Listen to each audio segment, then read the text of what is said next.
Hi guys, and welcome to another episode of Military Spouse to Millionaire. I am a little more casual than I typically am when I record podcasts, and honestly, I'm going out house hunting right after this, and I'm definitely way more casual than I am normally for house hunting, but these clients are so chill and amazing, and this is like my third time going out with them, so it'll be fine. But really, the reason that I am rocking this amazing shirt specifically is because I just did content for my very first ever brand collaboration with Oak and Liberty. So huge shout out to them. I actually am pretty impressed by the quality of this stuff. I know sometimes as military families, we go into like clothing and sales, or we want to get something to like rep grandma of an airman or wife of a soldier or like whatever. And you go into some of these places on post and the quality is like wearing cardboard. This shit is so soft. It is actually so cozy and comfy. I like my stuff a little oversized. This is a medium, but I digress. I made content for them already. If you guys want to see that, go to any of my Facebook, TikTok, Instagram, whatever. You can see it there. Check out Oak and Liberty. They're amazing. This is a medium. I'm about 5'7". I like my stuff oversized, but check them out. They're a great brand. They support the MWR, which I really like. And I was just so honored for a brand that also works within the military community and is a government approved vendor for the military, reached out to me and wanted to partner with me. So that was fun. And I just did that content. But then I was like, you know what? I am really behind on needing to record a podcast episode. So let's just jump right into that while the ring light is set up and the tripod is out. So here we are. What we're going to talk about today is sort of, do you understand the assignment? I want to talk about what my platform is for because I have a lot of new subscribers, followers, people who are checking out my page. And if you don't go back and listen to the first episode or the first few episodes of this podcast,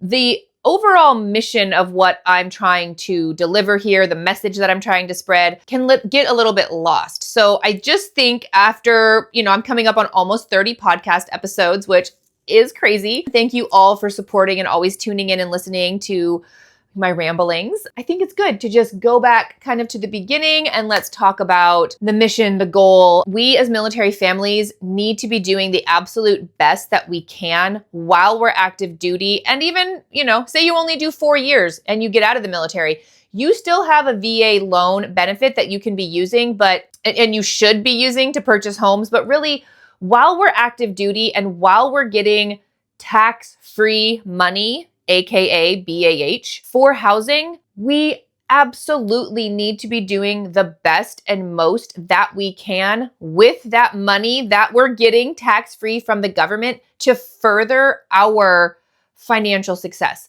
to further our financial independence. Because I can tell you, being on the other end of this journey, my husband served 22 and a half years in the Army.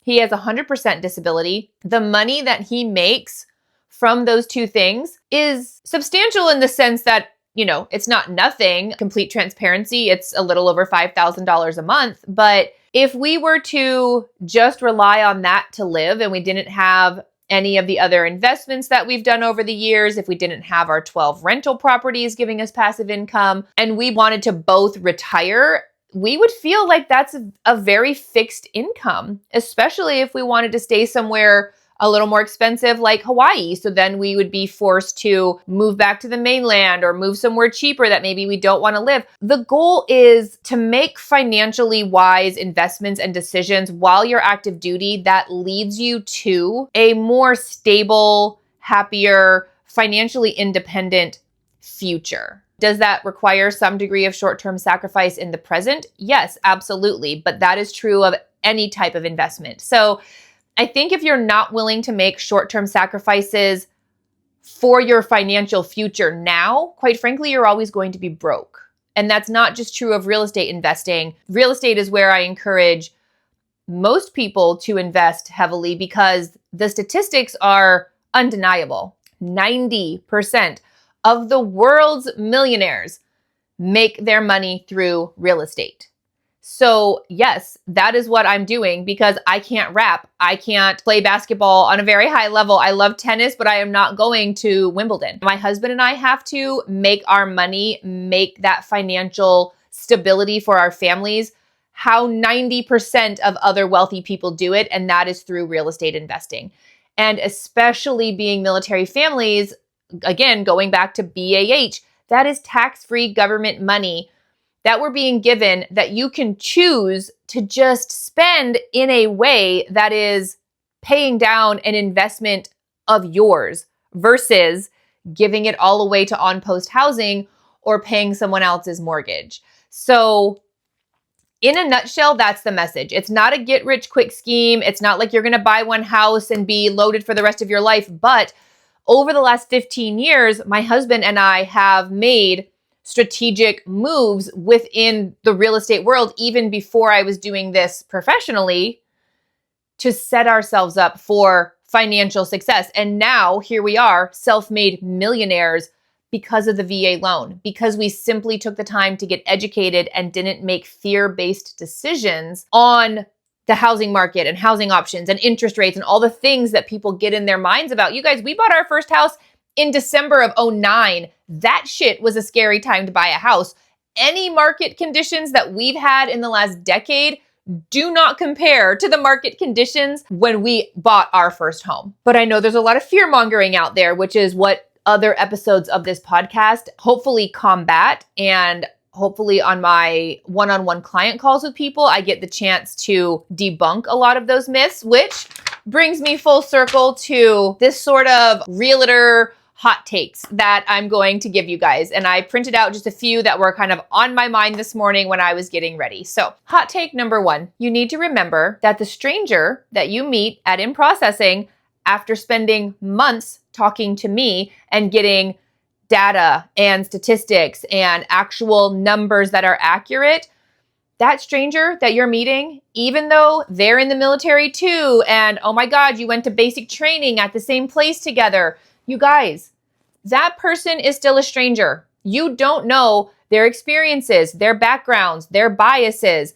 You don't know them. Even if you are in the same branch of service, even if you went to basic training in the same place, even if you grew up in the same state, talking to someone at In Processing and listening to them if they say, you shouldn't buy a house here, is the same as meeting someone in the grocery store and taking financial or life advice from them. Hot take number two, it's never the perfect time to buy a house. The best time to buy a house was yesterday, but if you continue to stick your head in the sand and make fear-based decisions, you are never going to start investing in yourself. Hot take number three, your cousin's, nephew's, brother's, boyfriend, Bobby, does not know shit about the Hawaii real estate market. And I'm sure Bobby is a great guy, but taking advice from someone who does not know specifically about any market that you're buying in is probably not the best move. In that same vein, there is a famous quote, and I can never remember who says it, so forgive me.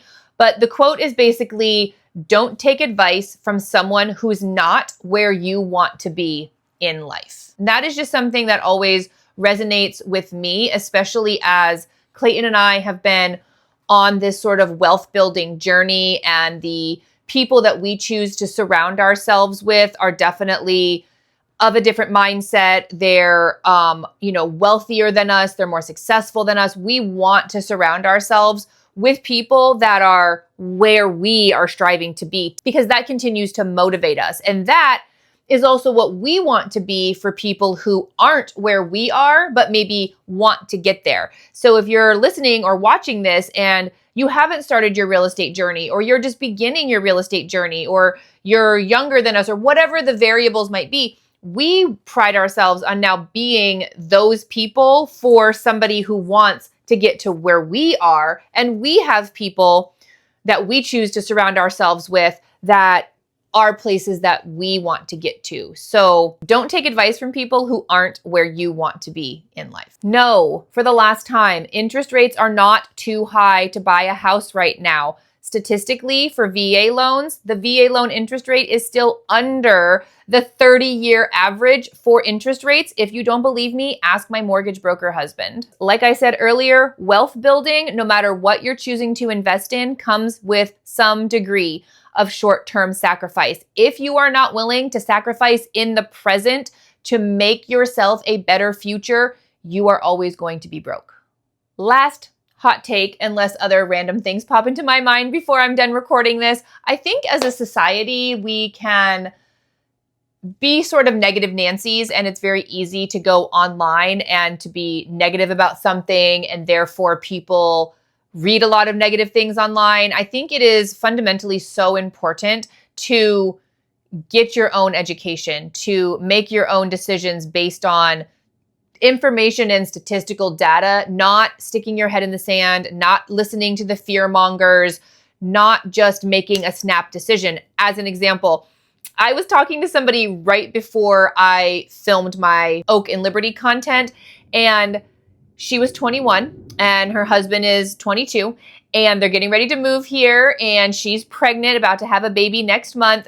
And she said to me, we just don't know anything about the VA loan. We don't know anything about home buying, and we're too young to buy, which that one triggers me like nothing else, you guys. She also said to me that she's sending her husband here ahead of time because she will have just had a baby when they're moving. And she's like, I don't want to spend time in dirty hotels. I don't want to spend time in like the airport where there's germs with the new baby, but we want to live in on-post housing. And I was like, are you fucking kidding me? You don't want to spend time in a dirty airport or a dirty hotel, but you're going to spend the next 3 years living in on-post housing with the bugs and the mold and literal jet fuel in the water? And she immediately was like, oh my God, I didn't even think of it like that.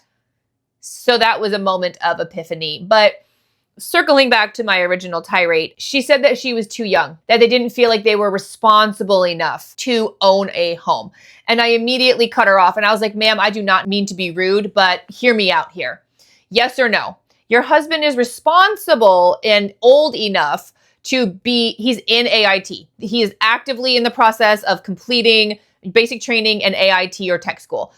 Yes or no? Your husband is old enough and responsible enough to join the armed services, potentially go off to war, defend your freedom and my freedom, and potentially give his life for his country, because that is what it means when you sign up to join the military. She's like, yeah, he is doing that. And I'm like, okay, got it. But you don't feel you're old enough to pay your own mortgage. I'm not asking you to pay more for a house. I'm saying you're getting $3,200 of tax-free BAH. Let's talk about how you can spend that. You can give it all away to on-post housing. You can give it all to me as a landlord to pay down my mortgage. So you are still making a mortgage payment when you rent, people. Think about that. You're just paying someone else's mortgage instead of your own. Or you can take that same $3,200 and you can buy a house of your own and invest in yourself and build equity and et cetera, et cetera. So then I moved on to, okay, you're not old enough or responsible enough to pay your own mortgage and own your own home, but you're old enough and you're responsible enough to actively be pregnant and bringing a new life into this world that is solely dependent on you. In my opinion, there is no greater responsibility than being a parent. You're old enough to be married, to pay taxes, to serve our military, to have a baby and bring a life into this world that's dependent on you. But you're telling me that you're not old enough to take tax-free government money and just pay your own mortgage with it versus letting on-post housing take it all. And I could hear at this point, things were starting to sink in with her. Then I went on to mention, let's talk about the other responsibility things that we do on a day-to-day basis. A big one is driving. Driving is something that we all do so casually every single day, but if you really think about driving, every time you get in the car, guys, you stand the chance to harm yourself or someone else in a very real way. And driving is a necessity. It's a daily thing that we all do and we don't think about it. But if you really stop to think about it, driving is an immense responsibility. The bottom line is, guys, and what I'm very, very, very vividly trying to paint a picture of right now is we all do things every single day in life that are huge responsibilities that can affect our lives in very real ways, much more than owning a home and spending that tax-free money, your BAH, paying for a mortgage of your own. Yes, it is a responsibility, but in the grand scheme of things, you're getting that tax-free money from the government. Just choose to spend it in a way that's going to allow you to build wealth and financial freedom and success for you and not somebody else. Instead of wasting all that money, getting something is better than getting nothing. If you rent or live on post, you are guaranteed to get nothing. The possibility of getting some return on investment and owning an appreciating asset warrants a little bit of education, warrants setting up a phone call with me, listening to my podcast, checking out my content. It is worth it. You owe it to yourself to at least get educated, which was the last thing that I told her in this little spiel that I gave her was, you're telling me that you are uneducated. You guys, I can get on Google and look up anything, right? Like I can take a picture of a plant and be like, Google, tell me what plant this is. If you really want education about something in this day and age and you don't have it, it's because you haven't looked. That's not to say that Google is perfect. There's still a lot of misinformation out there on the internet and it can be hard to sift through what's what. But that's where talking to someone that is a real estate professional, that's a fellow military spouse, that's where they go hand in hand. Do your initial research, get some baseline information, listen to my PCS packet where I break down all of these things. Do your research, talk to me, get more information, and then you can actually make a decision that is grounded in statistical data and facts and may still be a little scary, but just because something is scary doesn't mean it's not the right thing to do. They're not mutually exclusive. Buying a house, I've been buying houses for 15 years. We are just now closing on another transaction later this month. It's still a little scary, but I also know that it's a concrete investment and it's something that I'm gonna put in trust to be able to leave to my children, or it's something that I can sell down the road and invest in something else or get liquid cash if I need to. It is getting me something tangible instead of paying for something of somebody else's. So I hope this was a nice recap for people who are new to my channel, my page, my podcast. Thank you guys. As always, I wouldn't have any of this if it weren't for all of you. Don't forget to like, follow, and subscribe. Bye guys.